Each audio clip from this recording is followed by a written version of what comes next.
রমজান মাস আল্লাহর পক্ষ থেকে আমাদের জন্য বিশেষ এক উপহার।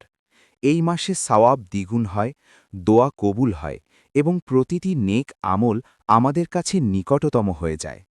রমজান শুরু হতেই আমরা সাহারি খাই। এই ক্ষুদ্র কষ্টই আমাদের জন্য বড় সওয়াবের কারণ।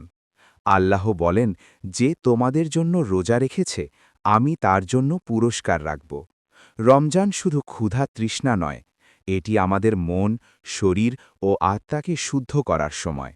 নামাজ, দোয়া, কুরআন তেলাওয়াত সবকিছু দ্বিগুণ সওয়াবের।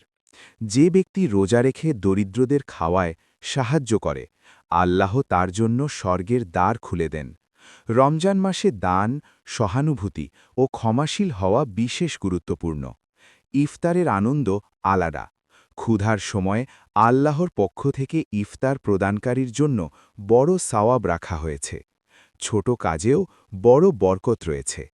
রমজানের রাত্রি, বিশেষ করে লাইলাতুল কদর, এক রাতের ইবাদত হাজার মাসের চেয়ে উত্তম। তাই এই মাসে আমাদের হৃদয় শুদ্ধ করার চেষ্টায় ব্যস্ত থাকতে হবে। রমজান আমাদের জন্য এক দুঃসাধ্য শিক্ষা এবং আল্লাহর অশেষ রহমতের সময়। চলুন আমরা সবাই এই মাসকে পূর্ণভাবে ব্যবহার করি।